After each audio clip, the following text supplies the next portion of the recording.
अस्सलाम वालेकुम दोस्तों, उम्मीद आप सब खैरियत से होंगे। यहाँ पे हमारे पास 1.5 टन का डीसी इन्वर्टर एसी है, जिसका मैं लाइव लोड टेस्ट कर रहा हूँ कि ये कितने वाट खा रहा है। तो जब इसको स्टार्ट किया है तो स्टार्ट होने के 1-2 मिनट के अंदर अंदर इसने अपने आहिस्ता आहिस्ता एम्पेयर बढ़ाना शुरू किए हैं। यही ब्यूटी होती है डीसी इन्वर्टर चीज़ों की, ये फुल स्पीड में नहीं भागते, ये आहिस्ता आहिस्ता अपना एम्पेयर देखें अभी बढ़ा रहा है।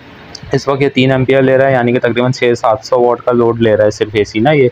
बट ये आहिस्ता आहिस्ता देखें बढ़ाएगा, कम करेगा इसको अपने अपने टेम्परेचर के हिसाब से। अपनी पावर कंजम्पशन को ये एडजस्ट करते हैं, आगे पीछे करते हैं, जिसकी वजह से आपका बिजली का बिल जो है वो कन्वेंशनल एसी के मुकाबले में कम आता है।